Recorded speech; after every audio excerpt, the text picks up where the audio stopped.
Olá, pessoal, tudo bem? Então, vamos aqui finalizar o nosso conteúdo, tá?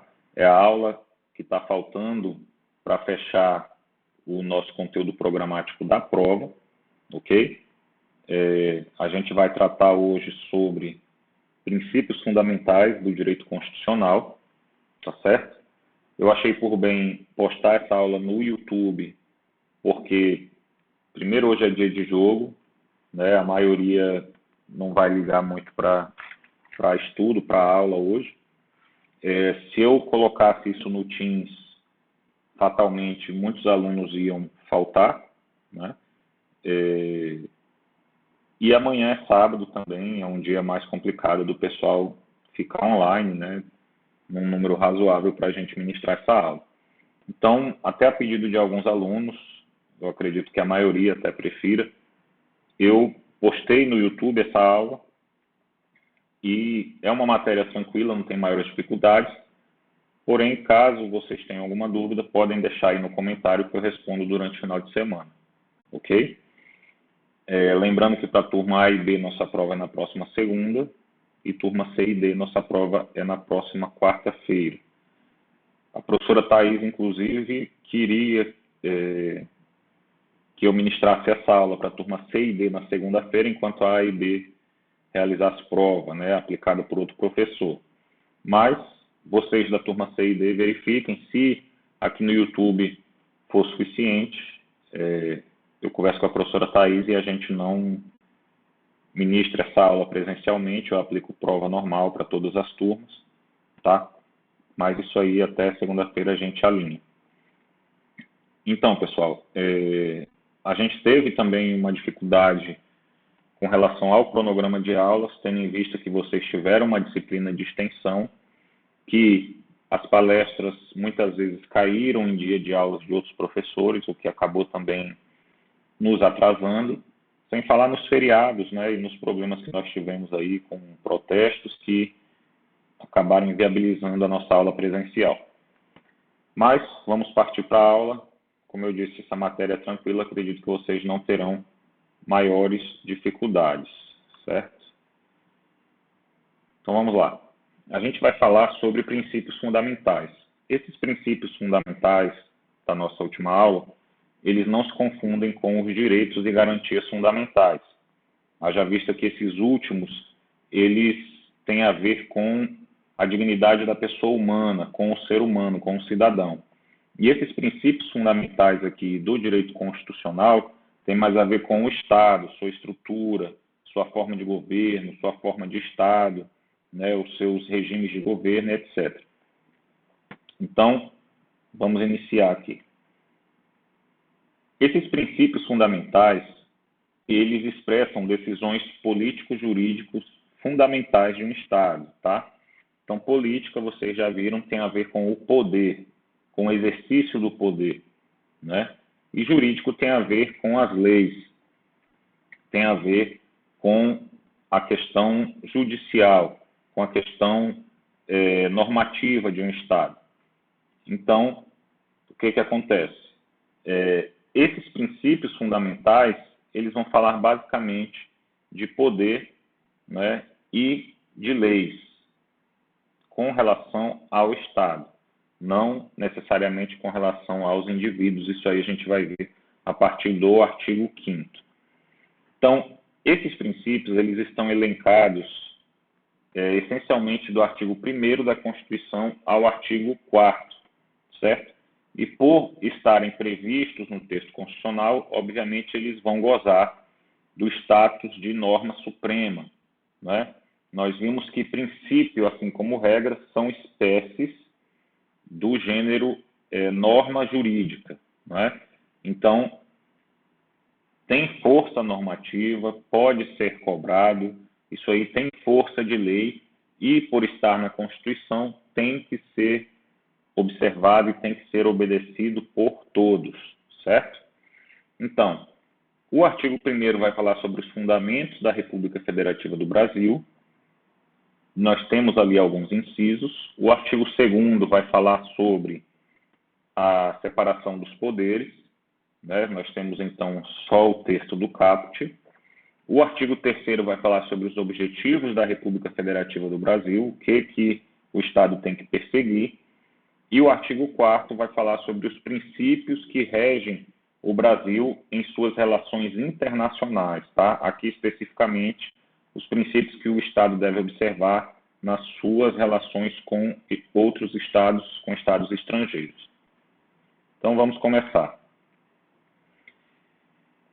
A doutrina chama de princípios estruturantes o artigo 1º e o 2º da Constituição da República Federativa do Brasil. Por quê? São nesses artigos que estão previstas a forma de governo, a forma de Estado, o regime de governo e o sistema de governo, certo? Então, são assuntos básicos, assuntos essenciais para o Estado brasileiro, né, para a República Federativa do Brasil, porque já no próprio caput do artigo 1º define a maioria dessas formas e regimes de governo ou de Estado, certo? Então, o que diz o artigo 1º da Constituição Federal? A República Federativa do Brasil, formada pela união indissolúvel dos Estados e municípios e do Distrito Federal, constitui-se em Estado democrático de direito e tem como fundamentos: 1. A soberania; 2. A cidadania; 3. A dignidade da pessoa humana; 4. Os valores sociais do trabalho e da livre iniciativa; e 5. O pluralismo político. No parágrafo único do artigo 1º, nós vamos ter a previsão da soberania popular, onde diz que todo poder emana do povo. Vocês já tiveram aulas que falavam sobre essa questão da representação direta ou indireta, salvo engano, no semestre passado, né, na disciplina de ciência política. E vocês viram que essa questão da democracia representativa, né, através da eleição dos representantes, né, no Congresso Nacional, e a questão do exercício direto do poder através de plebiscito, referendo, iniciativa popular de lei. Então, isso está previsto aqui no parágrafo único do artigo 1º, que vai tratar sobre a soberania popular. Mas vamos nos deter aqui ao caput do artigo 1º. Eu grifei aqui, né, com cores diferentes, a palavra república, a palavra federativa e o termo Estado Democrático de Direito. Por quê? É exatamente aqui no caput do artigo 1º que nós vamos ter a forma de governo, a forma de Estado, o regime de governo, né, descritos na Constituição. Então, o que está aí na cor verde, a palavra república, é a nossa forma de governo, tá? Tem um quadrinho aqui para ficar mais visível, né? A nossa forma de governo é república. O que significa república, tá? Do latim res, que significa coisa, e pública, né, que o próprio nome já define. Então, a forma de governo do Estado brasileiro é republicano. Nossa forma de governo é república. Nosso sistema de governo é o presidencialista, tá? Só voltando um pouquinho. Alguns alunos tiveram no primeiro semestre a aula de ciência política, nós falamos um pouco mais sobre essas questões. Os que entraram no segundo semestre acabaram que não tiveram essas aulas, né? Então, o que nós vimos na aula de ciência política? Por exemplo, as formas de governo, as principais são república e monarquia, certo? Monarquia, como todos sabem, é aquele governo de um homem só. Então, o rei, nesse caso, ele era, ao mesmo tempo, o poder executivo, o poder legislativo e o poder judiciário, né, incorporados em uma só pessoa. A forma de governo republicana, ela é diferente, né? Tudo que o Estado possui é visto como pertencente ao povo, inclusive o próprio poder. Por isso que res publica, né, do latim coisa pública, tudo pertence ao povo, né? Não é o governante que detém o poder, que detém o tesouro, que detém as propriedades do Estado, né? Eles administram, mas tem que administrar como uma coisa pertencente a todos, pertencente ao povo. Então, formas de governo que nós temos, as principais são monarquia e república. No nosso caso, nós temos uma república. O sistema de governo, o nosso é o presidencialista, certo? Onde o chefe de Estado e o chefe de governo, eles se traduzem na mesma pessoa, no presidente. Um outro tipo de sistema de governo que existe é o sistema parlamentarista, onde existe um parlamento que é o chefe de governo e existe o primeiro-ministro, como no caso da Inglaterra, que é o chefe de Estado.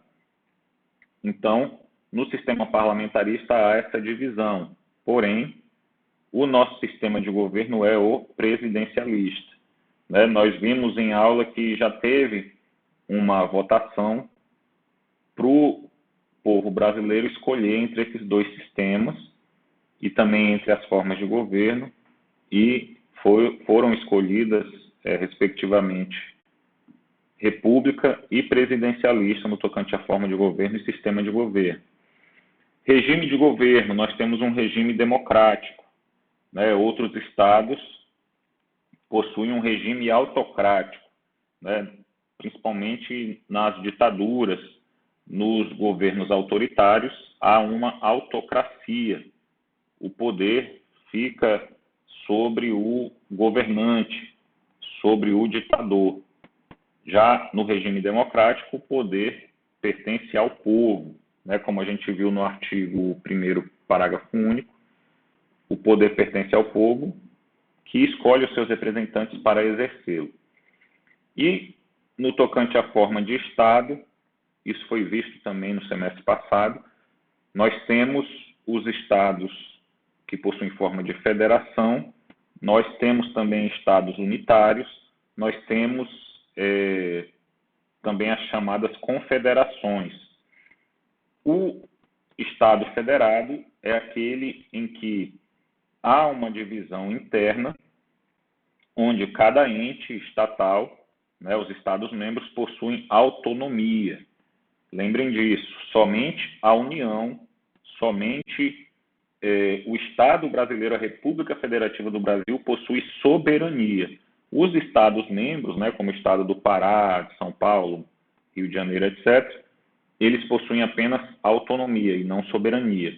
Já um Estado unitário, ele não é subdividido, né, em Estados-membros, como acontece no Brasil.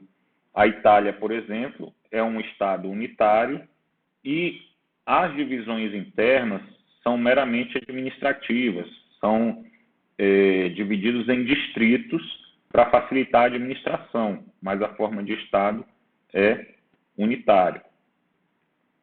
Então, esse quadrinho aqui resume bem o nosso artigo 1º, principalmente o caput, quando ele traz aqui a forma de governo república, sistema de governo presidencialista, regime de governo democrático, e a forma de Estado é a federativa, né, ou federação. Então, passando para o primeiro princípio, que justamente tem a ver com a forma de governo, é o princípio republicano. Esse princípio republicano, previsto lá no artigo 1º, caput da nossa Constituição, ele traduz a nossa forma de governo, que se opõe, como eu disse, a outra espécie, que é a monarquia. E o que vem a ser esse princípio republicano? Quais são as características de uma república? Como eu disse, república vem do latim res publica, ou seja, coisa pública. Isso quer dizer que o patrimônio estatal pertence ao povo.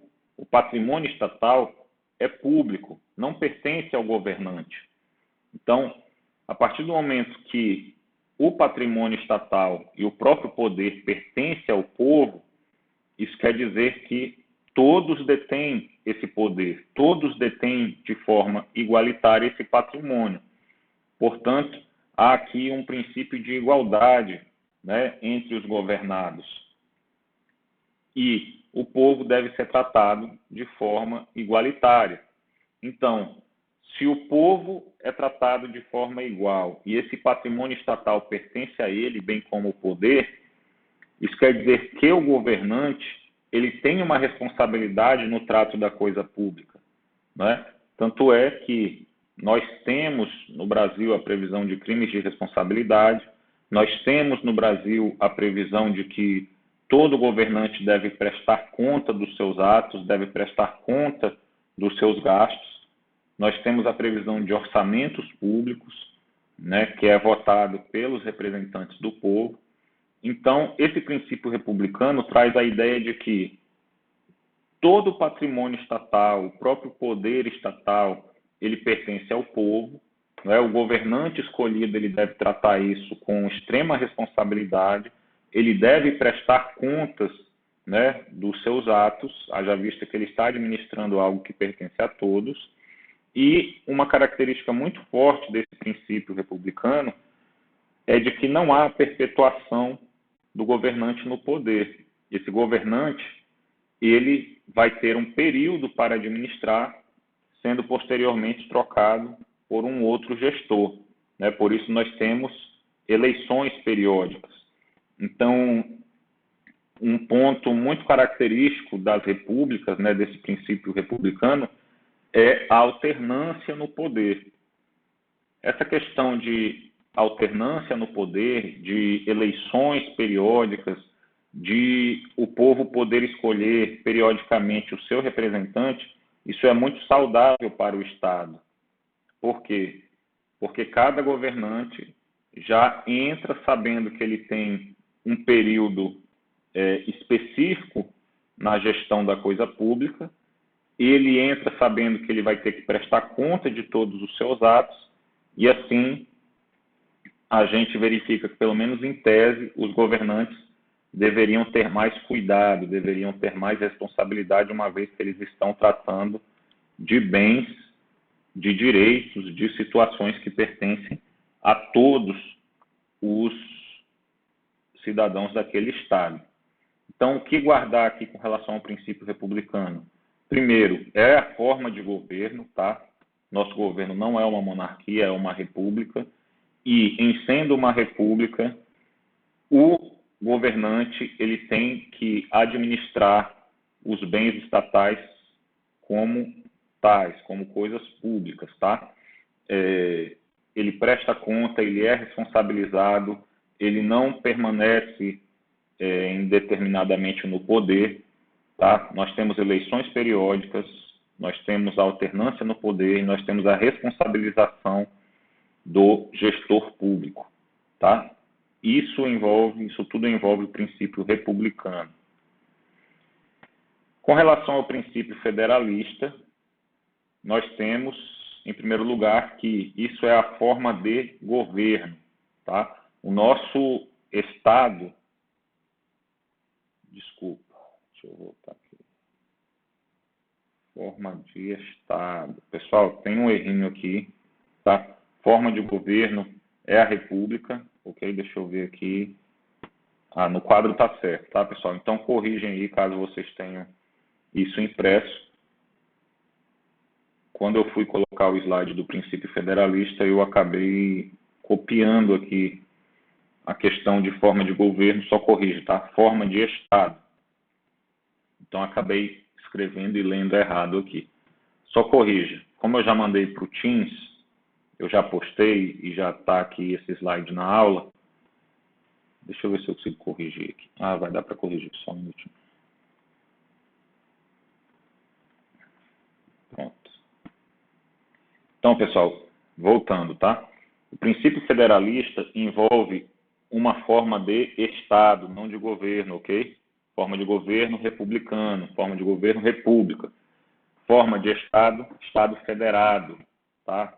Princípio federalista. Então, o princípio federalista envolve uma forma de Estado, tá? É só vocês lembrarem. a nossa federação é dividida em Estados-membros, não é isso? Né? Estados federados.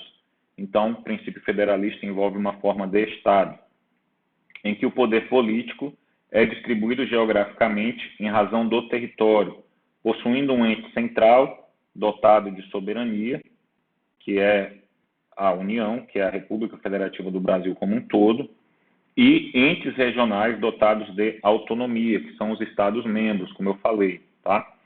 Estado do Pará, Maranhão, São Paulo, etc. Então, o que acontece? Como forma de Estado, vocês já viram que existe o Estado federal, o Estado unitário e a confederação. O Estado unitário é um território só, com uma administração centralizada, não há divisão em entes federados, há apenas uma descentralização administrativa. E aí, esse tipo de Estado como a Itália, como eu falei no exemplo, eles vão ter distritos, mas não vão ser propriamente estados com autonomia. No Estado federado, nós temos uma subdivisão, onde esses Estados-membros, como o Estado do Pará, ele tem a sua autonomia administrativa, a sua autonomia financeira, uma autonomia política, não é? Não se confunde com soberania. Soberania é apenas a União, né? Apenas o Estado brasileiro como um todo que possui. Agora, os Estados-membros têm essa autonomia de auto-organização, de auto-administração e etc. O Estado unitário, como eu falei, tudo é um território só, tudo é centralizado numa única administração, só sendo descentralizada para facilitar. Mas há uma centralização. No princípio federalista, no Estado federado, há uma subdivisão onde essa autonomia, essa administração é muito maior nessa organização. Cada estado pode ter, por exemplo, o seu judiciário próprio, né? Tem o seu próprio governo, tem o seu próprio poder legislativo. No caso, o estado do Pará, por exemplo, tem a cúpula do seu poder judiciário, que é o Tribunal de Justiça. Nós temos as assembleias legislativas, né, onde tem os deputados estaduais, e nós temos os governadores, que é o poder executivo de cada estado. Então, o que temos que saber aqui sobre essa questão da federação, né, do princípio federalista? Como eu disse inicialmente, tá, pessoal? Corrigindo de novo. Federação, Estado federado, é forma de Estado. Forma de governo é república, que a gente viu anteriormente. Então, esse Estado, em que pese ele seja dividido em membros, né, em Estados-membros, existe um pacto federativo em que esses Estados eles devem respeitar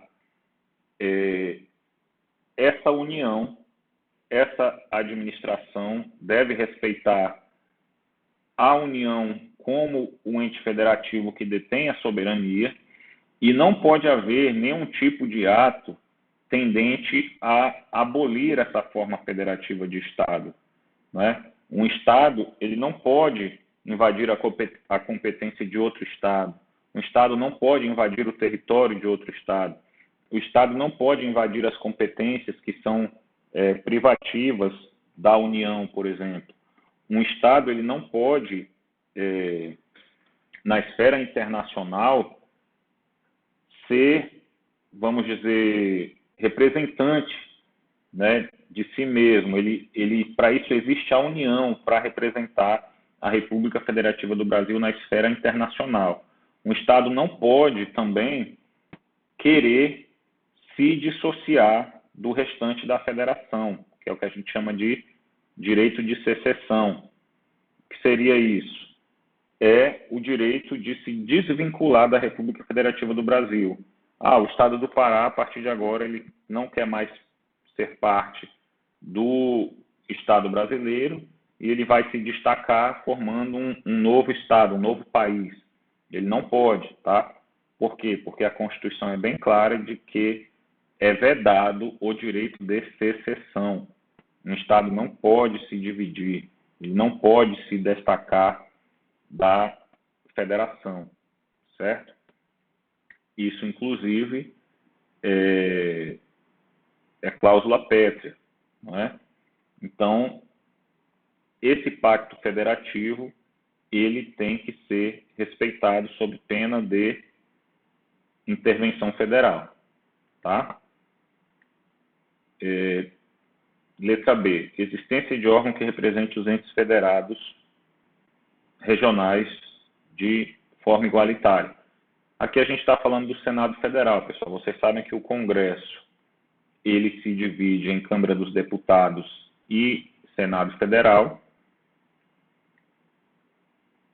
E a Câmara dos Deputados representa o povo e o Senado Federal representa os Estados-membros, né? Existência de órgão de cúpula do Poder Judiciário, como eu falei. A nível federal nós temos o STF, mas a nível estadual nós temos os tribunais de justiça de cada estado. Autonomia financeira dos entes federados, como eu falei, cada estado tem o seu próprio orçamento, cada estado tem o seu próprio poder executivo e o poder legislativo que vai votar essa questão orçamentária. Então, existe uma autonomia financeira dos entes federados e uma autonomia também administrativa. Os Estados-membros possuem auto-organização político-administrativa. Então, a gente percebe que dentro de um Estado nós temos as suas próprias autarquias, nós temos as suas próprias empresas públicas, né? Nós temos órgãos estaduais. Então, isso é uma autonomia administrativa também. O Estado pode se auto-organizar, tá? Respeitados os limites impostos pela Constituição Federal. Então, resumindo, quando falar de princípio federalista, quando falar de federação, isso é uma forma de Estado, tá? Esses Estados, eles não têm o direito de se dividirem, de invadir a competência de outro Estado ou da própria União, tá? Esses Estados não podem se dissociar do Estado brasileiro, certo? Esses Estados possuem um órgão que os representa, tá, na esfera federal, que é o Senado. Esses Estados têm o seu próprio poder judiciário, né, legislativo e executivo, tendo um órgão de cúpula do judiciário, que são os seus tribunais de justiça. Esses estados possuem autonomia financeira e autonomia de organização político-administrativa, certo? Então, o que talvez pode ser mais cobrado com relação a esse princípio é essa questão do pacto federativo, né? Esse pacto onde União, Estados, Distrito Federal, municípios, eles acabam concordando que todos são entes que fazem parte da República Federativa do Brasil, não podendo ser divididos, tá? Não podendo desrespeitar a Constituição nesse sentido, ok? Cada um com as suas competências, cada um respeitando os seus limites, né, com relação aos outros entes. Terceiro princípio do Estado Democrático de Direito. Então, vamos lá. Muito é falado sobre essa questão do Estado Democrático de Direito. O que seria isso? Então, em primeiro lugar, o que vem a ser Estado de Direito, tá?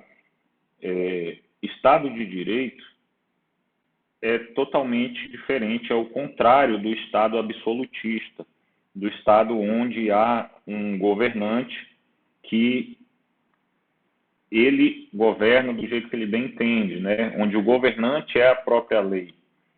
No Estado de Direito, é o contrário, existe uma limitação do poder desse governante.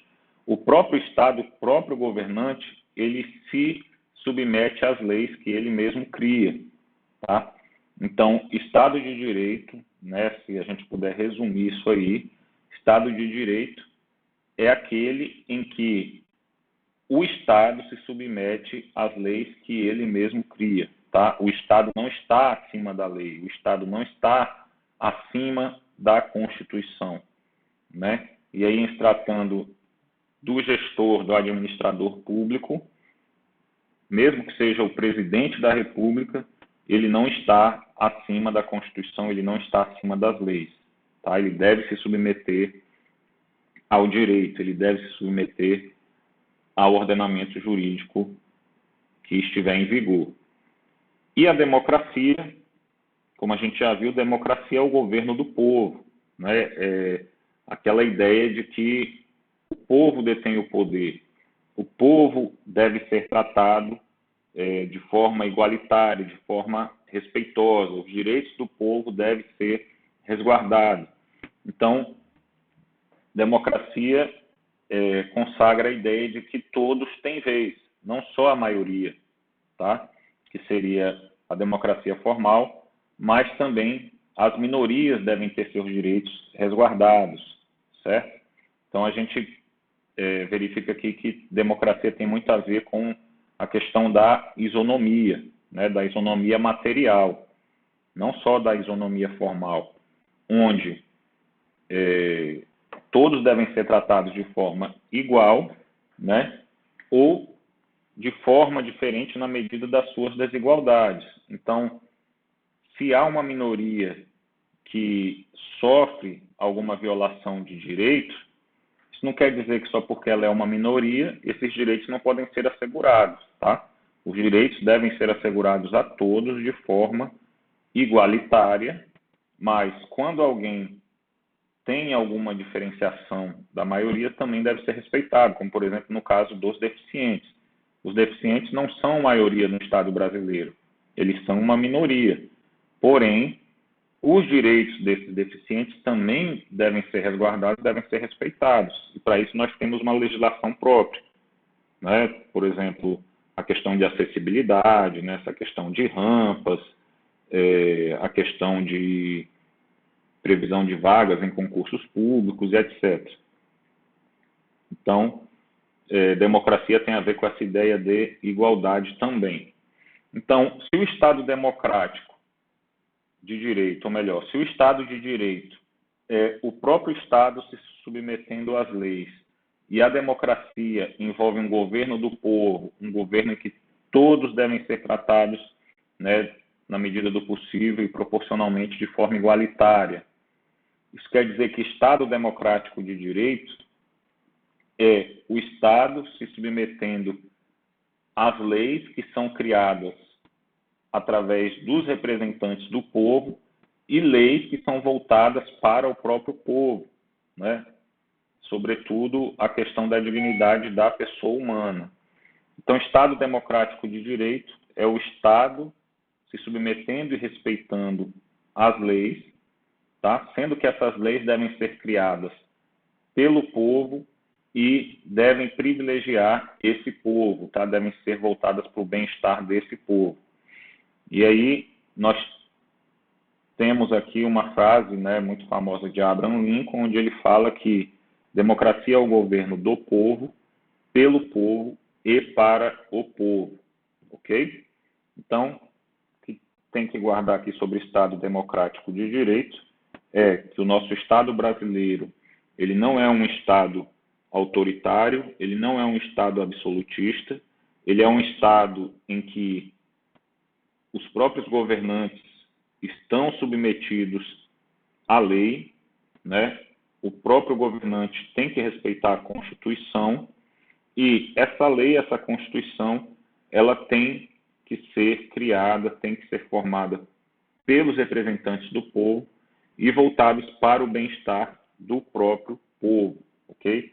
Então, o Estado democrático de direito não autoriza, não permite abusos, não permite violação de direitos, não permite que o governante faça o que ele bem entender, né? Tanto é que nós temos até uma lei específica para isso, nós temos a lei de abuso de autoridade, que inclusive foi até atualizada em um tempo recente, agora, pouco tempo atrás. Entendido, pessoal? Então, Estado democrático de direito é isso. Um Estado igualitário formado pelo povo e para o povo, sendo que esse povo cria as leis e o próprio Estado tem que se submeter a essas leis. Ok? Vamos adiante. Princípio da soberania popular. Deixa eu ver quanto tempo tem aqui. 35 minutos. Princípio da soberania popular.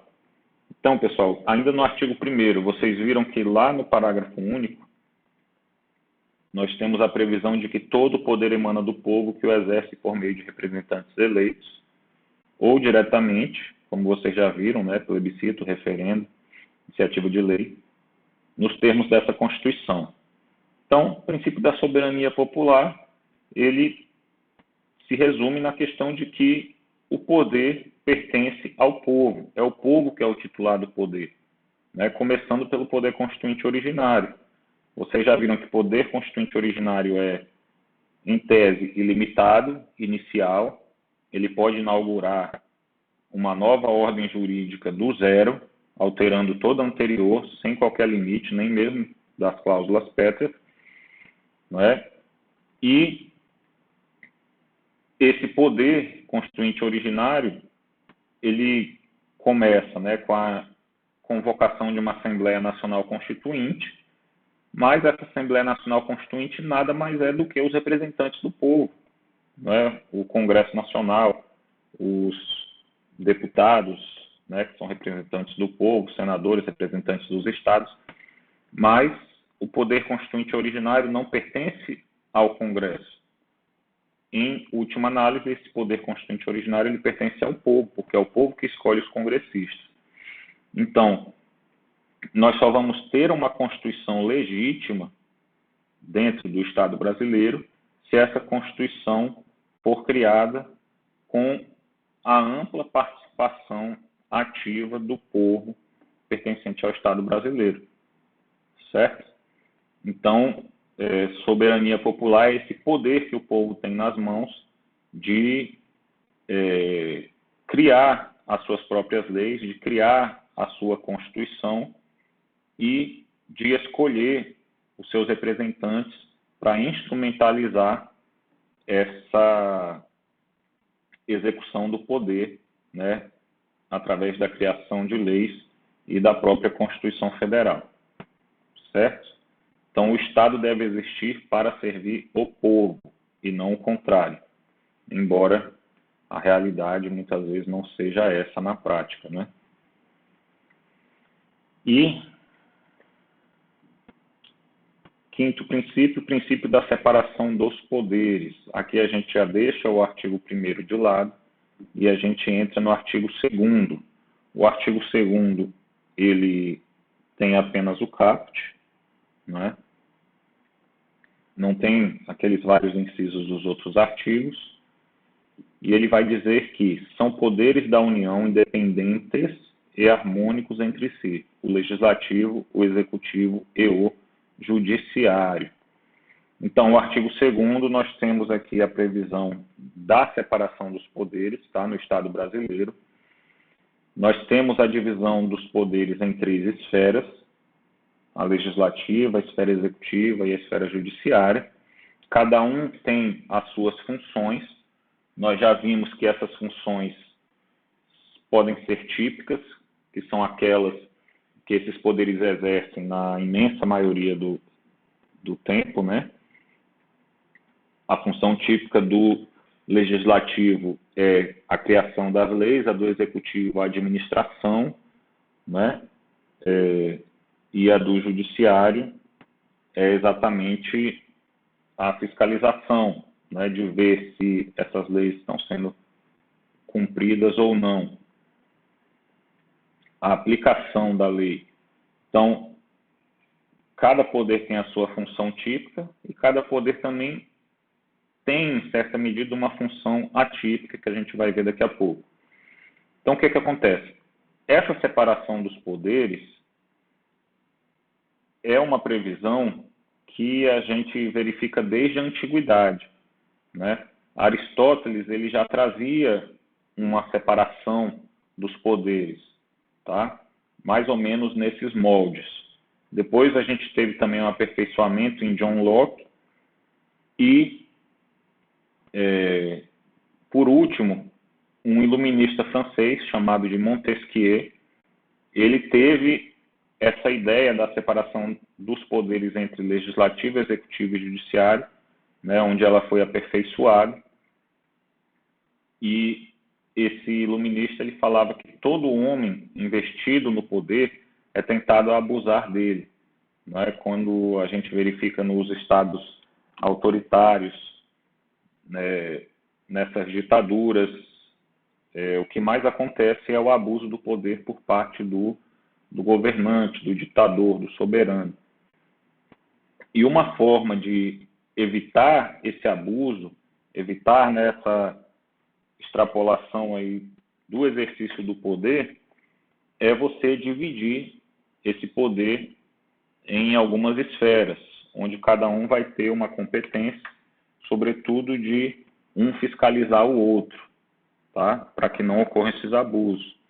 Então, eu chamo a atenção aqui para essa parte que fala do iluminista, né, do francês, que aperfeiçoou essa tese através da obra O Espírito das Leis, que é exatamente esse iluminista chamado Montesquieu. Por quê? Muitas provas cobram em suas alternativas, quando vai falar de princípio de separação dos poderes, tem a previsão lá, normalmente na alternativa correta, de que essa separação dos poderes é inspirado no livro, né, na obra O Espírito das Leis, do filósofo iluminista francês chamado de Montesquieu. Então, eu diria até que a maioria das questões sobre separação dos poderes em direito constitucional vai trazer essa previsão. Então, grifem aí, tá? O livro O Espírito das Leis, do Montesquieu, onde ele aperfeiçoou essa ideia de separação dos poderes. Então, o que acontece? Esse princípio da separação dos poderes, ele propõe que haja essa divisão das funções estatais, em que cada um vai ter uma função específica, certo? E cada poder também vai ter a atribuição de fiscalizar o outro poder, né? Limitando e controlando esse outro poder.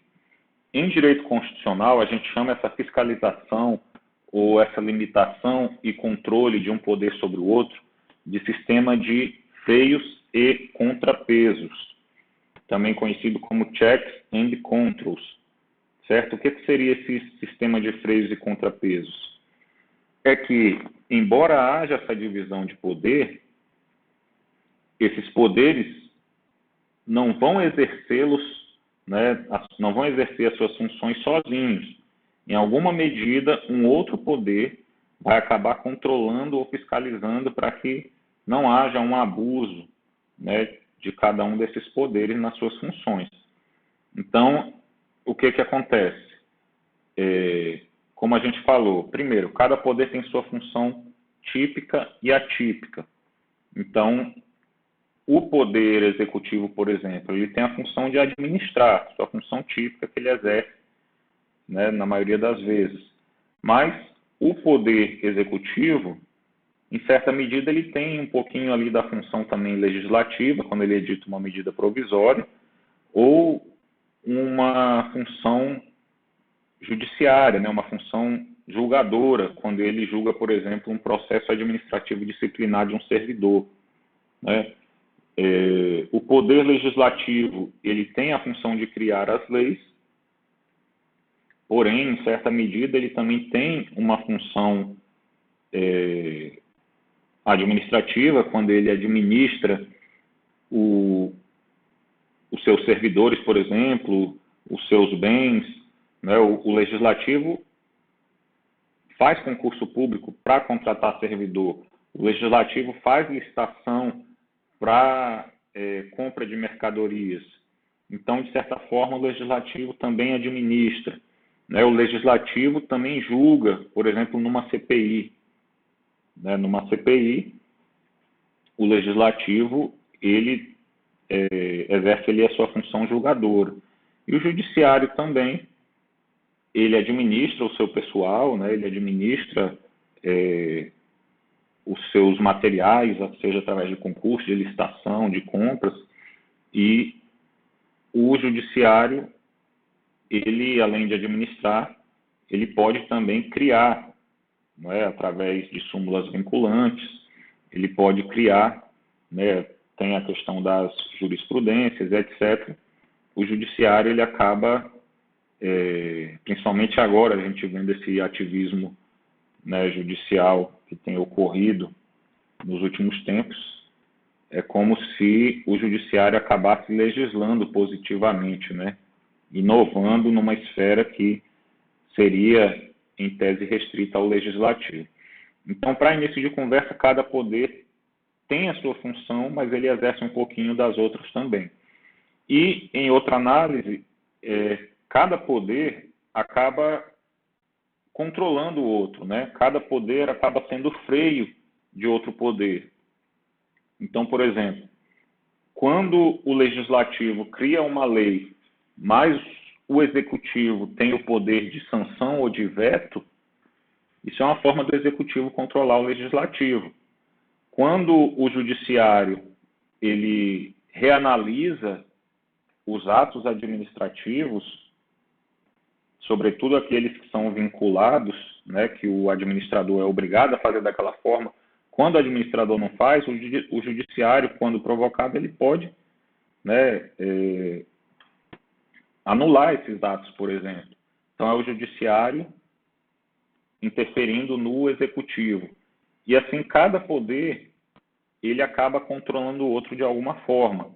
E é isso que a gente chama de sistema de freios e contrapesos. Para quê? Para que haja um equilíbrio, para que haja um controle de um poder sobre o outro, para que eles não abusem de suas prerrogativas, certo?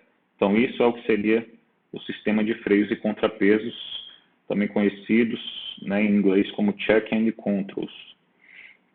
Então, o artigo 2º, ele traz a previsão de quais são os poderes, né, que nós temos no Estado brasileiro, legislativo, executivo e judiciário, e ele fala que esses poderes eles são independentes, né, obviamente, existe uma independência, um poder não pode interferir no outro, né, a não ser na forma prevista na Constituição, através desses pequenos controles que um poder tem sobre o outro, né, esse sistema de freios e contrapesos.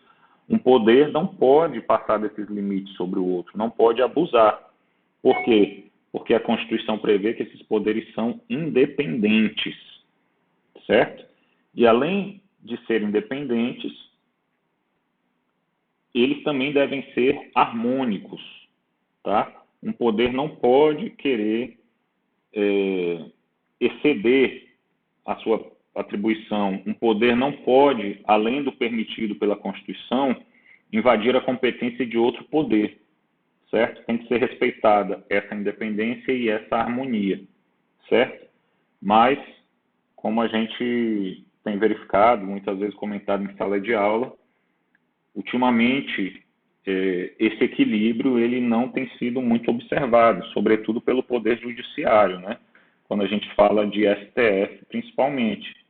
Então, existe toda uma discussão se essas ações do STF, sobretudo agora nesse governo, né, nessas eleições, elas são equilibradas, né, se elas se harmonizam com os outros poderes, principalmente o executivo, tendo em vista que essa questão do ativismo judicial aí está em evidência e muitas vezes alguns ministros acabam exagerando, né? Então, não pode ter esse desequilíbrio, ok? Então, o princípio da separação dos poderes, o que vocês têm que guardar é essa situação. Cada poder é independente, esses poderes têm que atuar de forma harmônica, né, sem invadir o outro, sem extrapolar, porém, em uma pequena medida, cada poder exerce um pouquinho do outro poder e cada poder pode controlar, né, os atos do outro poder, como a gente viu, a própria Constituição ela traz esses instrumentos de controle de um poder sobre o outro, né? Como eu falei, o legislativo cria a lei, mas ele cria a lei e depende no final do veto ou da sanção do executivo, né? Um poder depende do outro. Se depois que essa lei estiver em vigor, o legislativo criou, o executivo sancionou, o judiciário pode verificar a validade dessa lei. E se essa lei foi criada, sancionada, está em vigor e ela foi inconstitucional, é o judiciário que vai dizer, né? Então acaba um poder controlando, em certa medida, um pouco do outro poder, ok? Importante aqui, a literalidade do artigo 2º é muito cobrada, são poderes da União independentes e harmônicos entre si, o legislativo, executivo e judiciário. A questão da obra de Montesquieu, O Espírito das Leis, que foi uma obra importantíssima para o aperfeiçoamento desse princípio, certo? A questão do sistema de freios e contrapesos, onde um poder acaba controlando um pouquinho do outro, a fim de que esses poderes não abusem de suas atribuições e que haja um controle, né? E funções típicas e atípicas de cada poder. Lembrando que, lá no artigo 60, parágrafo 4º, a questão da separação dos poderes é uma cláusula pétrea, ok? Não pode uma lei violar essa previsão dessa separação dos poderes em legislativo, executivo e judiciário, certo? Então, pessoal, passados aqui os princípios estruturantes, tá? Então, está aqui artigo 1º e 2º são os princípios estruturantes. Então, o artigo 1º, lá no seu caput, ele vai falar sobre o princípio republicano, que é uma forma de governo, o princípio federalista, né? Tem a ver com a forma de Estado. Aqui a gente já falou sobre cada característica. Sobre o Estado democrático de direito, né? O próprio Estado se submetendo à lei que é criada pelo povo e para o povo. Temos o princípio da soberania popular, que está lá no parágrafo único do artigo 1º, onde diz que todo poder emana do povo, é o povo que é o titular do poder, né? O povo tem que ser servido pelo Estado e não o Estado pelo povo. A gente via nos estados absolutistas que o povo era o meio e o fim era o Estado, o rei, o governante. Aqui não, né? O Estado que é o meio, que tem que prover as condições necessárias para o ser humano se realizar. O povo é o fim, né? O homem é o fim. E a gente vê isso claramente no princípio da dignidade da pessoa humana. E a gente viu o princípio da separação dos poderes, tá?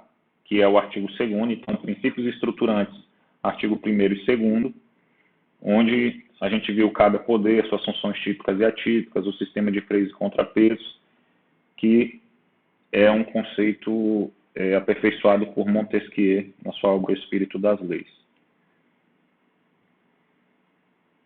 Aí a gente passa para cada inciso, tá, do artigo 1º, que são propriamente os fundamentos da República Federativa do Brasil, ok? E aí a gente tem lá, inciso 1, a soberania, inciso 2, a cidadania, inciso 3, a dignidade da pessoa humana, inciso 4, os valores sociais do trabalho e da livre iniciativa, e inciso 5, o pluralismo político. Então, pessoal, é o seguinte, artigo 1º até o 4º, vocês estão vendo que não é muita coisa, né? São artigos pequenos, nada comparado ao artigo 5º da Constituição. São artigos que, além de entender, que é o que a gente está tentando fazer aqui, cada termo, né, além de entender o caput, cada inciso, querendo ou não, é importante que vocês gravem esses artigos, porque normalmente em prova, e aqui, tá, vou soltar um spoiler para vocês aqui, inclusive na nossa prova, o que é cobrado é lei seca, é texto de lei, tá? Então, vou dar um exemplo. A questão vai trazer a Dentre os fundamentos da República Federativa do Brasil estão os seguintes, exceto, e aí na questão vai ter lá, soberania, cidadania, dignidade da pessoa humana, valores sociais do trabalho e asilo político, né? O que está fora aqui desses fundamentos? Obviamente, né, asilo político. Então, querendo ou não, é importante que vocês gravem, né? Primeiramente que entendam cada conceito, mas que vocês gravem esses termos, cada inciso, porque essas questões de princípios fundamentais da Constituição, artigo 1º ao 4º, basicamente é cobrado do jeito que está aí na Constituição, é cobrado o texto de lei, tá ok? Então vamos lá. Continuando no artigo 1º, né, a gente viu até agora o caput e o parágrafo único do artigo 1º, tá? A gente viu sobre república, que está aí no caput, federação, Estado democrático, a questão da soberania popular, mas agora a gente vai ver os fundamentos, né, especificamente, que estão nos incisos 1 a 1. Então, primeiro fundamento da República Federativa do Brasil, a soberania. A soberania é um fundamento da República. O que vem a ser essa soberania? A soberania é o poder político supremo do Estado, tá? Tanto na ordem interna como na ordem externa. Então, na ordem interna, a República Federativa do Brasil é um poder supremo, tem que ser respeitado, tá, pelos entes federados, os estados, os municípios têm que respeitar a República Federativa do Brasil, né, como um ente soberano. Então, a gente vê na Constituição que tem certas matérias, né, certas competências legislativas, administrativas, etc., que são privativas da União, certo? A gente viu também que não é permitido que cada Estado detenha essa soberania. O Estado não pode fazer o que ele bem quiser, como a gente viu. Não existe o direito de secessão, de um Estado se dividir, né, de um Estado-membro se dividir do Estado brasileiro. Não existe essa questão de um Estado querer mandar mais do que o outro, porque os Estados-membros eles detêm apenas autonomia. Agora, soberania, né, esse poder político supremo de fazer o que quiser, de ter determinadas competências privativas, isso cabe apenas à República Federativa do Brasil como um todo, ok? E não a cada ente federado. Então, essa soberania ela tem um viés interno, né? E tem um viés externo que tem a ver com a independência do Estado brasileiro, tem a ver com a vontade política do Estado brasileiro, né? Um outro Estado estrangeiro não pode querer interferir nas questões políticas, sociais, econômicas, culturais do Estado brasileiro. Por quê? Porque o Brasil é um país soberano, tanto na ordem interna, como a gente viu, como na ordem externa. Então, um outro país não pode querer vir mandar no Brasil, vir questionar as suas leis, né? Vir querer colocar o dedo nas decisões políticas fundamentais do Estado brasileiro. Então, soberania é esse poder político supremo interno, né, com relação aos entes federados, e essa vontade soberana de fazer o que bem entender e não ser questionado por um outro Estado na ordem externa. Claro que existem tratados internacionais, sobretudo de direitos humanos, né? Existem questões essenciais, fundamentais, que um Estado não pode sair violando por aí à torta e à direita, sob pena de algum tipo de sanção internacional. Porém, isso é muito delicado, né? A gente vê, por exemplo, nos casos de guerra. Olha o que a Rússia está fazendo com a Ucrânia. A Rússia está violando a soberania da Ucrânia sob o pretexto de querer resguardar a sua soberania, né? A sua segurança e etc. Agora, os outros estados, eles podem interferir, eles podem, de forma direta, sancionar a Rússia por causa disso, né? Em tese, não. Outros estados estrangeiros não podem querer mandar lá dentro da Rússia, embora existam sanções indiretas, né? Sanções econômicas. Cadê que os Estados Unidos foi lá e invadiu a Rússia para ela parar de violar a soberania da Ucrânia? Cadê que os outros países da Europa fizeram isso? Primeiro por medo, né? Porque a Rússia é armada também até os dentes. E depois porque é uma questão geopolítica muito complicada. Você interferir nas questões políticas de um outro Estado, tá? Então, trazendo de volta aqui para os fundamentos da República Federativa do Brasil, a soberania é um dos fundamentos. O Brasil é um Estado soberano, interna e externamente.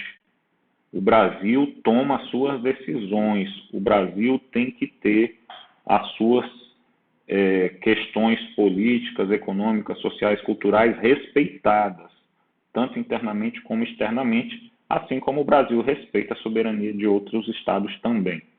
Tá ok? Então, o que tem que lembrar aqui? Soberania tem um lado interno, que tem a ver com os entes federados, e tem um lado externo, que tem a ver com os estados estrangeiros. Ambas devem ser respeitadas, tá? Como vontade política soberana, como poder político supremo do Estado brasileiro. Outro fundamento da República Federativa do Brasil, inciso 2, a cidadania. Então, pessoal, cidadania classicamente tem a ver com o direito de sufrágio, né? O exercício do voto, né? O direito de votar, de ser votado. Então, cidadania tem a ver com a questão da participação política, né? Da participação da vida política do Estado. Então, tanto é que o conceito de cidadão é aquele que tem, né, os seus direitos políticos ativos e passivos, né? O cidadão tem a capacidade de votar, tem a capacidade de ser votado. Então, cidadania tem a ver com essa questão da escolha, né? O direito de escolher, tem a ver com a questão de você escolher os seus representantes e poder ser escolhido também. Então, o Estado brasileiro, ele se fundamenta nessa questão também do povo poder exercer esse poder, né? Exercer a sua escolha por meio do voto, tá? Então, cidadania, que vocês têm que gravar, sempre que se falar em cidadania, esse conceito tem a ver com capacidade eleitoral, tem a ver com o direito de sufrágio, votar e ser votado, participação ativa na vida política do Estado. Então, no direito brasileiro, isso é assegurado a todos os indivíduos, cumpridos lá, né, os requisitos da idade, do alistamento, da questão da capacidade eleitoral e etc. Outro fundamento da República Federativa do Brasil, né, esse aí, mais conhecido que tudo dentro da Constituição, que é a dignidade da pessoa humana, tá? Então, é um termo tão amplo, tão vago às vezes e tão complexo que fica difícil da gente conceituar a dignidade da pessoa humana, né? A gente tem falado que muita coisa, ou quase tudo dentro do direito, sobretudo o direito constitucional, cabe dentro do princípio da dignidade da pessoa humana. Então, não há um conceito definitivo para isso, mas ele também é autoexplicativo, não é? Então, além da questão da soberania, né, o Estado brasileiro tem a sua vontade política e deve ser respeitado interna e externamente. Além da questão da cidadania do povo escolher seus representantes, podendo inclusive ser um desses representantes, um fundamento basilar da República Federativa do Brasil é de que tudo deve ser voltado para o homem, né? é um princípio fundamental que põe o homem como centro do ordenamento jurídico e como fim desse ordenamento, né? Como nós falamos há pouco, no Estado absolutista, o homem, a sociedade, o povo é o meio pelo qual o Estado soberano se realiza. Aqui não. Na nossa República Federativa, no nosso Estado brasileiro, né, na nossa Constituição cidadã, o homem é o fim e o Estado é o meio para que esse homem se realize. Então, dentro da dignidade da pessoa humana, nós temos tudo aquilo que envolve o bem-estar do ser humano, certo? Então, a nossa república, o nosso Estado, ele se fundamenta também nessa questão de sempre buscar o bem-estar dos seus nacionais, o bem-estar dos seus cidadãos, o bem-estar do homem em várias esferas, política, social, individual, cultural, né, e etc. Então, a dignidade da pessoa humana também é um fundamento da República Federativa do Brasil. Então, falamos sobre soberania, cidadania e dignidade da pessoa humana. O quarto é os valores sociais do trabalho e da livre iniciativa. Isso aqui, pessoal, está falando sobre a questão do trabalho, né? O Estado brasileiro ele deve privilegiar a questão do bem-estar do homem também no tocante ao seu trabalho. O trabalho também ser um âmbito de realização do ser humano, né? No sentido de que devem ser resguardados os direitos sociais. A gente vê ali a partir do artigo 6º, né, artigo 7º, todos aqueles direitos sociais, a questão de um salário mínimo, a questão da segurança do trabalho, né, a questão de várias situações, de um 13º, de férias remuneradas, etc. Tudo isso são valores que agregam no trabalho do cidadão brasileiro. Então, o Brasil ele vai se fundamentar na valorização do trabalho dos brasileiros, não só aquele trabalho remunerado ali de carteira assinada, né, do salário mínimo, etc., mas também valorizar a questão do empreendedorismo, né, que aí a gente já passa para a livre iniciativa, a questão de cada brasileiro ter essa liberdade também de criar, de empreender, de abrir a sua própria empresa, de ter o seu comércio. Então, esse também é um dos fundamentos da República Federativa do Brasil, né? Tanto a questão do cuidado, a proteção, a valorização do trabalhador, como o fomento, o incentivo ao desenvolvimento da economia através das empresas, né? A questão do empreendedor individual, a questão das pequenas empresas. Nós temos várias legislações que privilegiam a micro e pequena empresa, a empresa de pequeno porte, como, por exemplo, algumas vantagens em processos licitatórios e etc. Então, tudo isso é desdobramento desse fundamento do valor social do trabalho e da livre iniciativa, certo? Por fim, o inciso 5º vai falar do pluralismo político. Então, quando a gente fala de pluralismo político, a gente está falando da pluralidade de ideias, né? Do respeito à diversidade de pensamento, do respeito às diferenças. Isso tudo tem a ver com o que a gente já viu lá no princípio da democracia, né? O governo do povo, para todos, não só para a maioria, não só para alguns. E num país como o nosso, né, de dimensões continentais, onde nós temos regiões tão heterogêneas, com culturas, costumes, né, pessoas tão diferentes, nada mais justo do que você privilegiar na sua lei maior essas diferenças, né?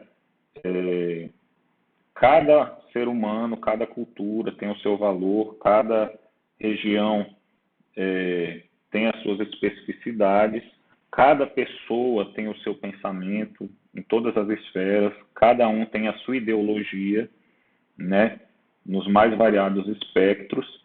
Então, isso tem que ser protegido, isso tem que ser respeitado, porque nenhum ser humano é igual ao outro. Então, esse pluralismo político, essa diversidade de ideias, essa permissão de cada um pensar do jeito que bem entender, obviamente, desde que não viole o direito de outro, desde que não desrespeite as leis em vigor, esse direito de pensar, de ser diferente é assegurado. Tanto é que nós nunca tivemos tantas ações afirmativas, né, de minorias como atualmente. Então, isso é o pluralismo político, tá ok? Então, com relação aos fundamentos, temos aqui, vimos o caput, república, federação, Estado Democrático de Direito, soberania popular, vimos a questão de cada inciso, né, soberania, cidadania e dignidade da pessoa humana, valores sociais do trabalho e pluralismo político, ok? Então, vamos a seguir. Pulamos do artigo 1º, né, dos incisos do artigo 1º para o 3º, porque nós já vimos que os princípios estruturantes são o artigo 1º e o 2º, e nós já falamos sobre o 1º, o caput, e acabamos de falar sobre o 1º, os seus incisos, que são os fundamentos, e falamos já sobre o artigo 2º, que é a questão da separação dos poderes. Não é isso? Então, vamos pular já para o artigo 3º, tá? Que trata sobre os objetivos fundamentais da República Federativa do Brasil. Então, o que acontece?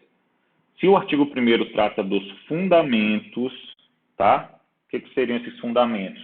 São aqueles ideais, são aqueles princípios que a República Federativa do Brasil acaba privilegiando, acaba se fundamentando sobre aquilo. O Brasil, o Estado brasileiro deve se desenvolver sobre aqueles princípios da soberania, da cidadania, da dignidade da pessoa humana, do valor social do trabalho e do pluralismo político. Isso são fundamentos da República Federativa do Brasil, artigo 1º. Artigo 3º agora, nós vamos falar sobre os objetivos fundamentais, ou seja, aquilo que o Estado brasileiro deve buscar, deve perseguir na máxima medida possível, ok? E aqui uma dica especial para vocês. Reparem que, quando a gente fala de fundamentos, normalmente, os termos lá no inciso, cadê? Tá aqui. Os termos lá no inciso, eles tratam de substantivos, né? A soberania, a cidadania, a dignidade, os valores, o pluralismo. É algo que o Estado se fundamenta, né? As suas ações devem ser pautadas sobre esses valores aqui. Quando a gente fala no artigo 3º de objetivos, a gente está falando de ação, a gente está falando de algo que o Estado deve buscar, de uma busca, o Estado deve perseguir, o Estado deve fazer. Então, a gente está falando de verbos, tá? Então, reparem que, enquanto lá é substantivo, né, cidadania, soberania, os objetivos são verbos: construir, garantir, erradicar, promover, tá? Então, a dica é, a questão falou sobre objetivos, verifica o que é verbo, verifica se bate com o que você decorou, né, do que está aqui no artigo 3º. Se tudo for verbo e uma alternativa for um substantivo, então já é um grande indício de que o erro está ali, tá? É claro que pode uma banca fazer uma pegadinha, né? Fazer aqui os objetivos na forma de substantivo, né? A construção de uma sociedade, mas em regra não, vai vir texto de lei. Então, objetivos normalmente vão trazer verbos, tá? Então, quais são esses objetivos? 1. Construir uma sociedade livre, justa e solidária. 2. Garantir o desenvolvimento nacional. 3. Erradicar a pobreza, a marginalização e reduzir as desigualdades sociais e regionais. 4, promover o bem de todos sem preconceito de origem, raça, sexo, cor, idade e quaisquer outras formas de discriminação. Então, pessoal, primeira dica, né? São verbos, são atos, são ações que o Estado deve buscar. Então, construir uma sociedade livre, justa e solidária. Isso tem a ver com a gente buscar, né, dentro do Estado brasileiro, principalmente os governantes, buscar formas de que o povo seja tratado igualmente, né? Diminuir as desigualdades, diminuir as injustiças, ter políticas públicas nessa questão da solidariedade, de ajudar o menos favorecido, de auxiliar o mais necessitado e etc. Então, dentre as políticas públicas, dentre as questões políticas, as questões administrativas, legislativas, judiciais, a República Federativa do Brasil, ela tem que perseguir essa ideia de formar, de construir uma sociedade livre, justa e solidária. E como ela vai fazer isso? Diminuindo as desigualdades, diminuindo as injustiças, combatendo a corrupção, né, no nosso país, que é um mal realmente generalizado, mas, em certa medida, né, na máxima medida, na verdade, os governantes têm que privilegiar a sociedade de uma forma mais igualitária, menos injusta e mais solidária. Reparem que é um termo extremamente genérico, né? É um termo extremamente amplo. Então, discorrer sobre isso numa questão é algo que não vai se ter um parâmetro muito fixo, vamos dizer assim, de o que seria certo e errado dentro desse conceito de sociedade livre, justa e solidária. Dentro disso aqui é tipo o princípio da dignidade da pessoa humana. Você pode escrever vários textos, né? Então, o que acontece com esse tipo de questionamento aqui? As provas, elas vão trazer, como eu disse, letra de lei. Em questões objetivas, você marcar aquilo que está dentro dessas previsões dos incisos aqui. Ou a única que estiver fora. Certo? Então, mas a ideia é essa, pessoal. Construir uma sociedade livre, justa e solidária é um objetivo da República Federativa do Brasil, em que o Estado deve sempre buscar combater as desigualdades, as injustiças e ajudar aqueles que mais precisam, certo? Inciso 2, objetivo da República Federativa do Brasil, garantir o desenvolvimento nacional.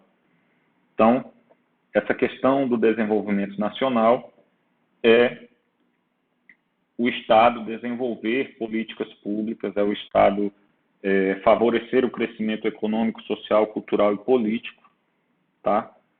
Que visa o bem-estar da população, ok? Também é um termo extremamente amplo que a gente pode discorrer sobre isso aqui de diversas maneiras, né? Até porque desenvolvimento nacional ele não especifica, mas, como eu falei, para fins de prova, para fins de questão, é texto de lei, é decorar isso aqui. Então, construir uma sociedade livre, justa e solidária, garantir o desenvolvimento nacional, esse desenvolvimento econômico, social, cultural e político, né, da população, garantindo o seu bem-estar. Inciso 3, erradicar a pobreza e a marginalização e reduzir as desigualdades sociais e regionais, né? Isso aqui tem muito a ver com essa Constituição mais voltada para o social, mais voltada para prestação positiva por parte do Estado, o Estado fazer algo em prol da população. Então, esse inciso da erradicação da pobreza, marginalização e redução das desigualdades sociais e regionais tem a ver com a promoção do Estado social, com as políticas públicas que assegure um mínimo existencial, a distribuição de renda e a diminuição das desigualdades, assegurando a dignidade da pessoa humana. Então, pessoal, esse conceito de mínimo existencial é aquele conceito que tenta trazer o que seria, né, o mínimo necessário para o cidadão, para as pessoas, para as famílias sobreviverem.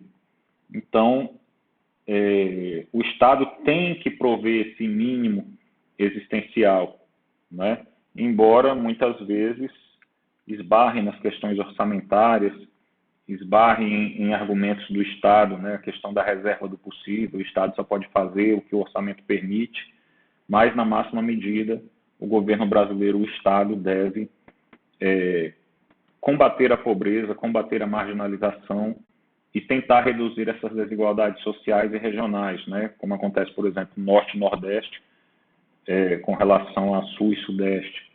Então, existem políticas públicas nesse sentido, que se baseia justamente nesse objetivo aqui.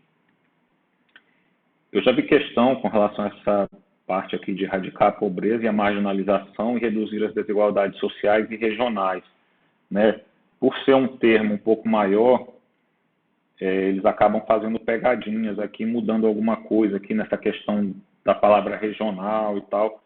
Então, fiquem atentos, né, para gravar realmente o termo na íntegra, né, com as palavras corretas, porque às vezes eles mudam aqui uma vírgula e você perde a questão achando que acertou.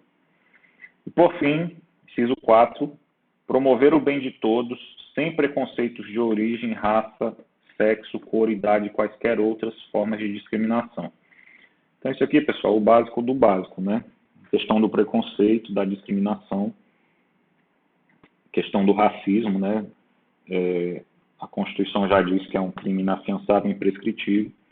Então, o Estado deve buscar sempre realizar, né, os fins humanos, garantindo a questão da isonomia, né, da igualdade de todos, a questão da igualdade material, de ter políticas também que venham combater essa questão da discriminação, que venha combater essa questão do preconceito, através de políticas afirmativas, através de ações que cada vez mais tornem os seres humanos pessoas em pé de igualdade, né? Tem, por exemplo, essa questão de cotas no vestibular, nos concursos, muita gente critica, porque já que o ser humano é igual ao outro, né, por que há essa discriminação? Para alguns, existe cota com relação à cor da pele, existe cota com relação à questão sexual, né? Mas a realidade é que isso é uma maneira de tentar promover o bem de todos, né? Não adianta dizer que o negro, historicamente, teve a mesma oportunidade que o branco, que não teve. Basta você ver nos órgãos públicos aí, esses cargos de topo, né? Os negros são realmente minoria. Então, pelo menos por um determinado tempo, é interessante ter essa questão das cotas para tentar equalizar essa desigualdade, né? E todas essas leis, todas essas ações, elas partem desses objetivos aqui, né? Promover o bem de todos, combate à discriminação, garantir o desenvolvimento nacional, construir uma sociedade mais justa. Então, todas essas leis antidiscriminação, antirracismo, né, a questão da mulher também, a igualdade salarial, seus direitos, etc., partem desses objetivos aqui que estão no artigo 3º da Constituição Federal, que são os objetivos fundamentais da República Federativa do Brasil. Então, artigo 3º, ok, construir uma sociedade livre, justa e solidária, garantir o desenvolvimento nacional, erradicar a pobreza e a marginalização e reduzir as desigualdades sociais e regionais, promover o bem de todos sem preconceitos de origem, raça, sexo, cor, idade e quaisquer outras formas discriminatórias. Tranquilo, pessoal? E, deixa eu ver... Por último, o artigo 4º, tá? Vai falar também sobre alguns princípios, mas esses princípios são específicos das relações internacionais do Estado brasileiro. Ou seja, o que o Brasil deve observar quando ele for se relacionar com outros estados estrangeiros, ok? Vamos lá rapidinho para finalizar, que o vídeo já está indo para 1h30. Então, artigo 4º, artigo 4º, a República Federativa do Brasil rege-se nas suas relações internacionais pelos seguintes princípios. O que a gente observa, pessoal, nesses artigos aqui, inclusive o 4º? Os incisos, eles são autodescritivos, né? Cabe a gente apenas discorrer um pouco mais profundamente sobre cada um, mas não tem muito o que ficar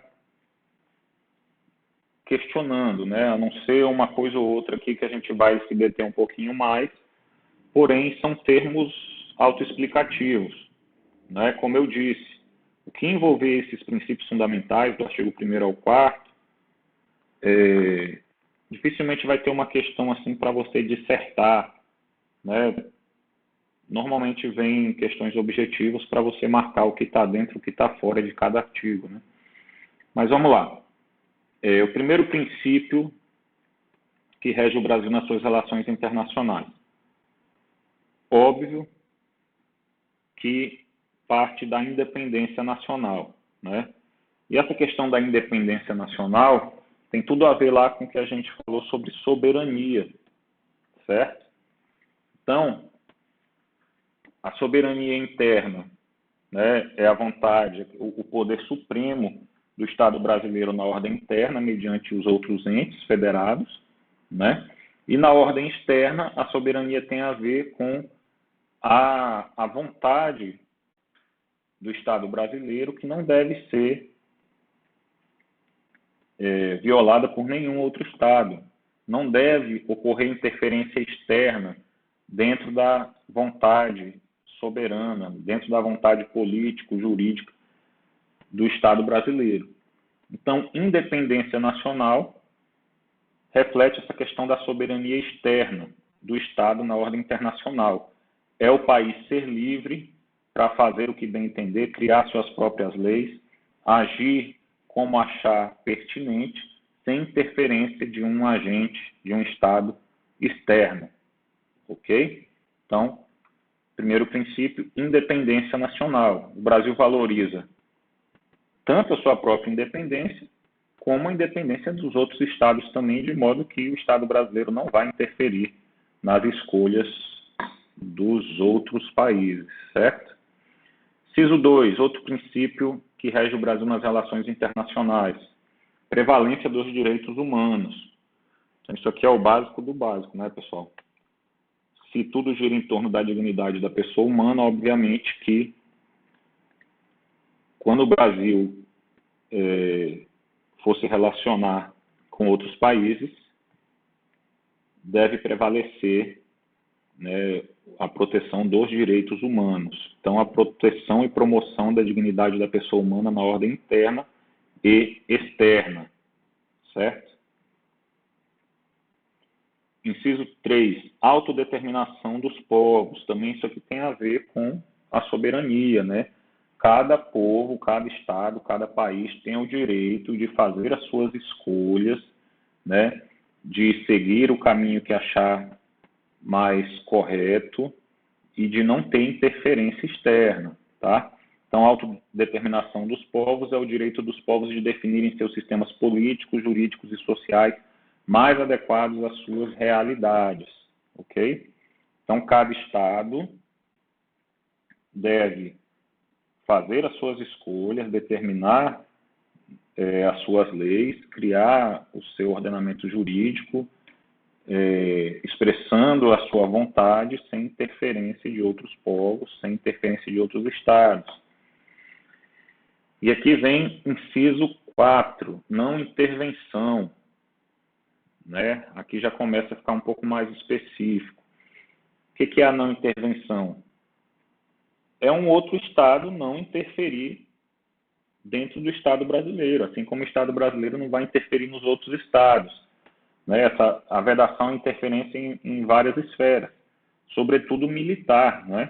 Porque isso tem a ver com guerra. Mas interferência política, econômica, cultural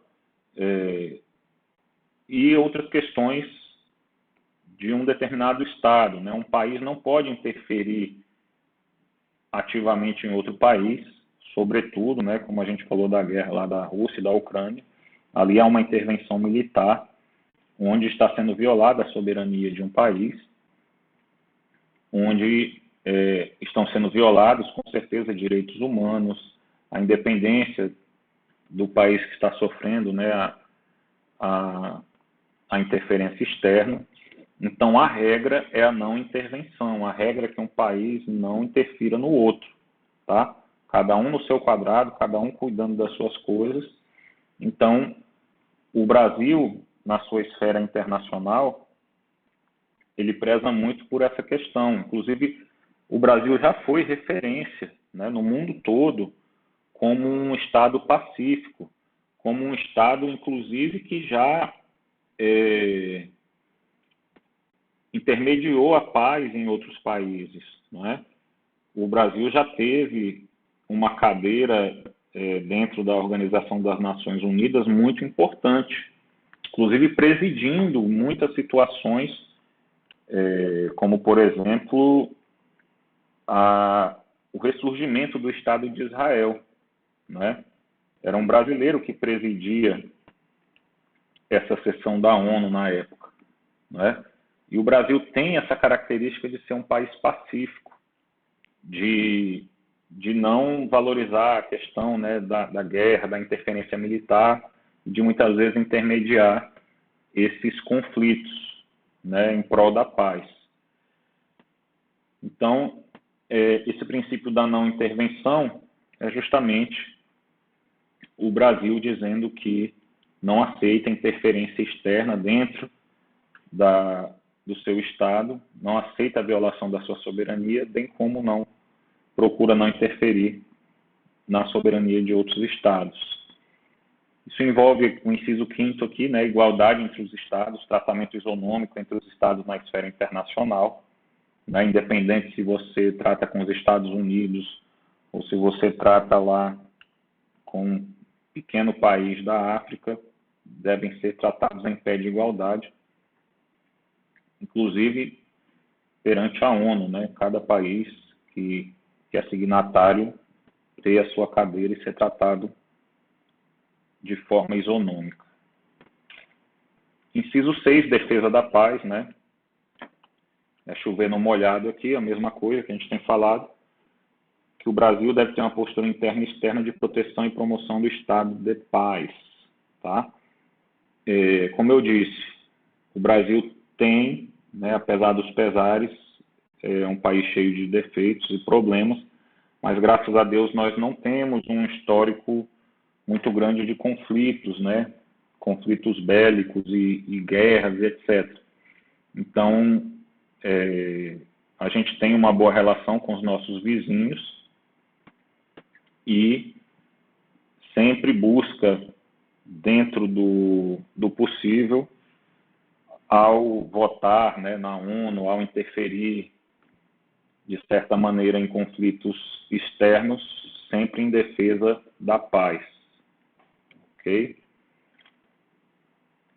Inciso 7, solução pacífica dos conflitos, também adoção de medidas possíveis para resolver as controvérsias internas e externas sem uso da força armada. Repúdio ao terrorismo e ao racismo, né? Também algo mais específico aqui. Terrorismo já são aquelas situações que a guerra chega num nível, né, de espalhar o caos, o terror dentro de um determinado estado. E o Brasil não é só contra né, essa questão do terrorismo e o racismo, mas o Brasil repudia, né, é uma palavra bem mais forte, ou seja, o Brasil, ele categoricamente, expressamente, ele é contra ações terroristas e ações racistas, né, dentro e fora do seu território. E, na máxima medida, o Brasil vai agir de modo a combater o terrorismo e o racismo. São questões que o Brasil não compactua. Inciso 9, cooperação entre os povos para o progresso da humanidade.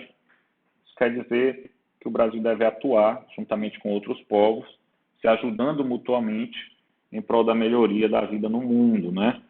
Então, quando a gente fala em termos de pandemia, de doenças, por exemplo,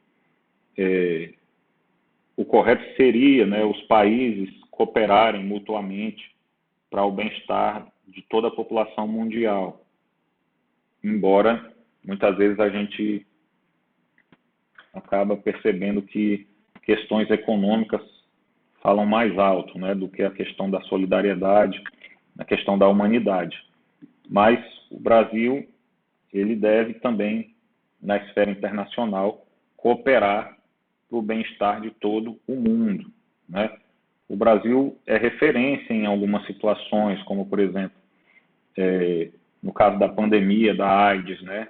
O Brasil é um dos países, se não o país, que tem a política de saúde, né, contra o vírus da AIDS, uma das que tem uma taxa maior de sucesso, né? Isso já foi exportado para outros países.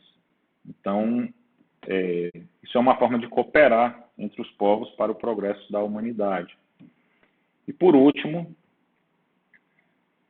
talvez o que seja um pouquinho mais diferente, né, mais específico, é o inciso 10, que fala sobre a concessão de asilo político. Tá? Então, o que acontece?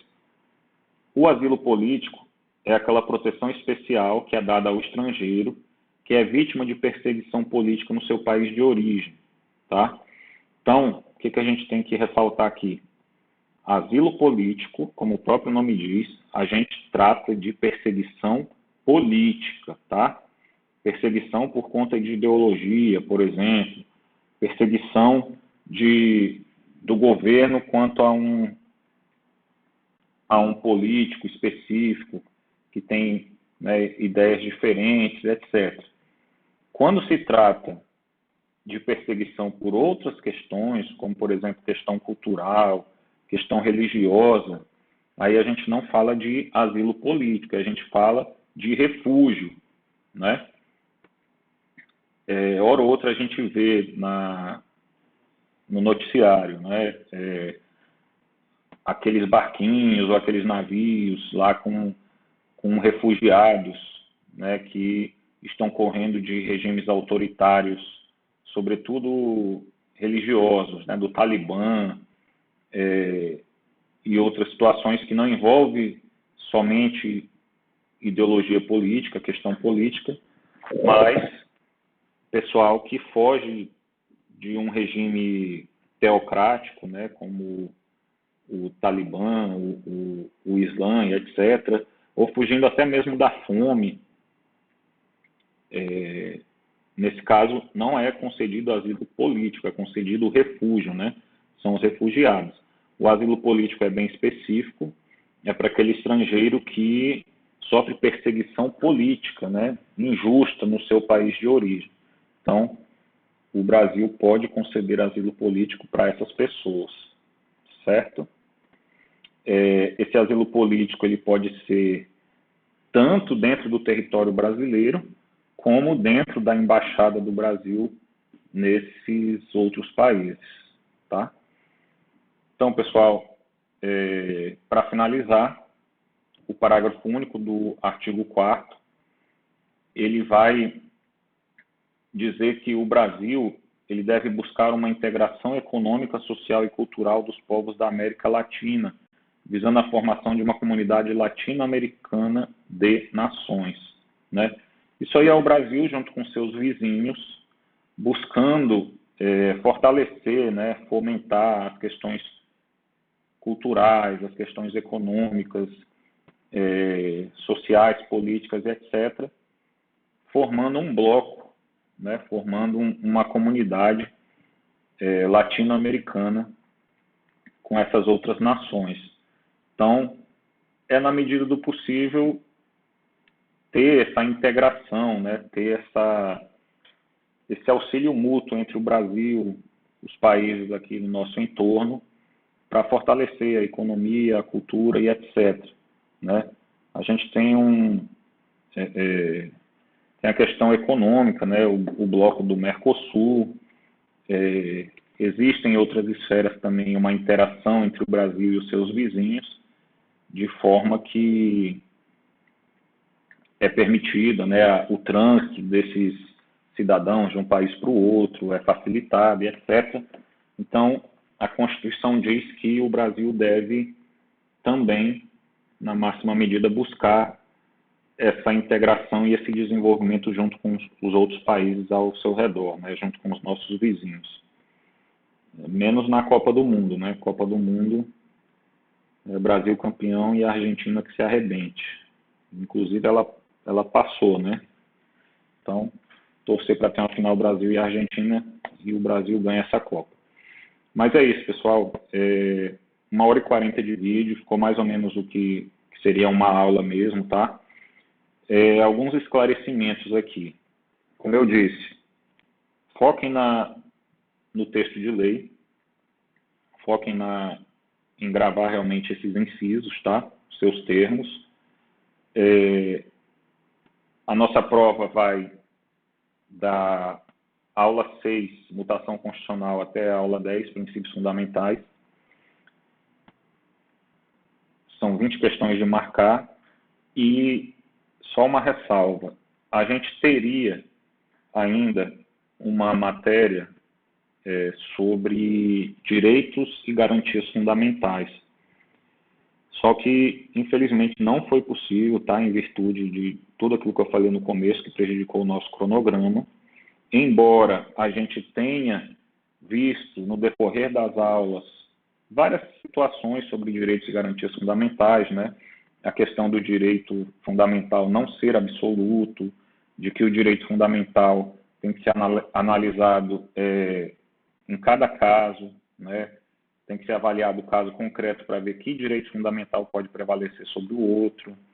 Nós vimos, principalmente na aula lá de hermenêutica constitucional, né, que o máximo possível, quando houver conflito de direitos fundamentais, tem que ser dada uma interpretação que não sacrifique totalmente um direito, tá, sobre o outro, que na máxima medida, esses dois direitos permaneçam, ainda que um venha sobrepor um pouco, mas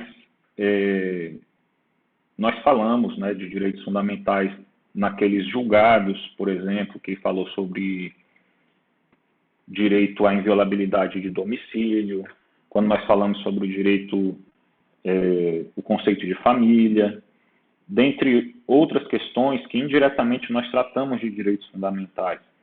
Então, sobre direitos fundamentais na prova, eu cobrei muito pouco e cobrei apenas com relação ao que foi visto em sala, mesmo dentro de outros assuntos, tá? E aí, o que acontece? Direito fundamental, direito de garantia fundamental é algo tão amplo, tão grande, né?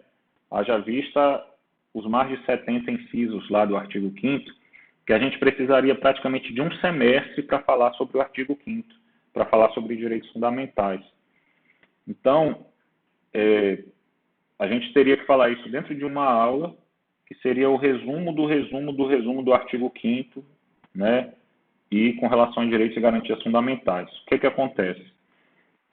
A matéria da nossa prova vai até aqui, e com relação aos direitos fundamentais, vai ser o que a gente viu em sala dentro de outros assuntos, tá? Aquelas decisões que eu trouxe, etc. Mas a UNAMA pediu para os professores ministrarem uma aula, uma oficina chamada de Capacita, em janeiro. E aí o que eu fiz? O tema da minha aula, do Capacita, que, salvo engano, vai ser 17 de janeiro, vai ser justamente introdução ao estudo dos direitos e garantias fundamentais. Então, eu peço que, se possível, vocês participem dessa oficina, porque vai complementar aqui o estudo de constitucional do nosso semestre, tá? Para não ficar nenhum furo. Obviamente que em uma aula de 2 horas, como eu falei, é impossível você falar de todo o artigo 5º, mas a gente pode tratar dos principais pontos, ok? Então, estudem também o artigo 5º, tá? Principalmente o caput. Estudem o artigo 5º, estudem os seus incisos, estudem as decisões que eu trouxe sobre direitos fundamentais nos outros slides, ok? A única coisa, eu acho que diferente, que talvez a gente não falou, é sobre as dimensões ou gerações dos direitos fundamentais, tá? Que são os direitos fundamentais de primeira geração, segunda geração e terceira geração. Pesquisem sobre isso, estudem isso, mas, em suma, direitos fundamentais de primeira geração vai tratar dos direitos que têm a ver com a liberdade, ok? Com aquelas prestações negativas por parte do Estado, ou seja, aquilo que o Estado não deve fazer com o indivíduo, né? Tem a ver com o direito de liberdade, direitos de primeira geração, o respeito às liberdades individuais de cada um, tá? Isso são direitos fundamentais de primeira geração. Direitos fundamentais de segunda geração têm a ver com a liberdade, tá? Desculpa, gente, voltando de novo. Direitos fundamentais de primeira geração têm a ver com liberdade, aquilo que o Estado não deve fazer com o indivíduo. Direitos fundamentais de segunda geração têm a ver com igualdade, tá? Aquilo que o Estado deve fazer, as prestações positivas por parte do Estado, principalmente os direitos sociais, tá? O Estado tem que fornecer saúde, educação, moradia, segurança, né? Igual para todo mundo. Isso são direitos fundamentais de segunda geração, ok? Igualdade. E os direitos fundamentais de terceira geração têm a ver mais com direitos coletivos, tá?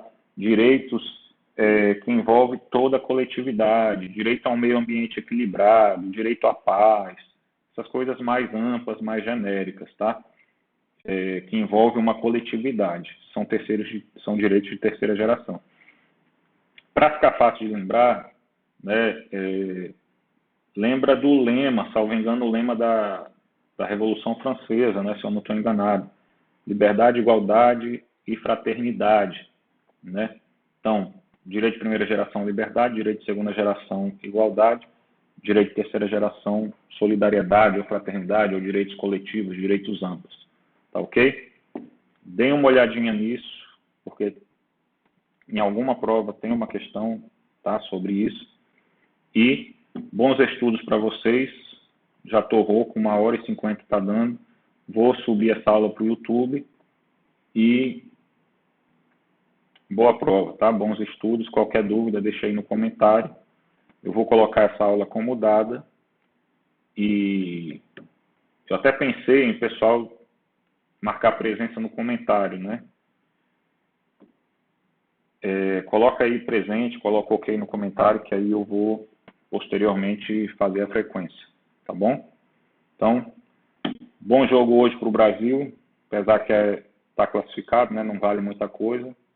O jogo de hoje é igual ir para a festa e dançar com a irmã, né? Não resolve nada. Mas, tudo certo, bons estudos. Com relação à revisão, eu vou tentar, pessoal, amanhã fazer um vídeo de revisão um pouco mais curto. Não vou prometer, mas qualquer coisa eu informo nos grupos, tá? Os líderes de grupo. Então, valeu, até a próxima.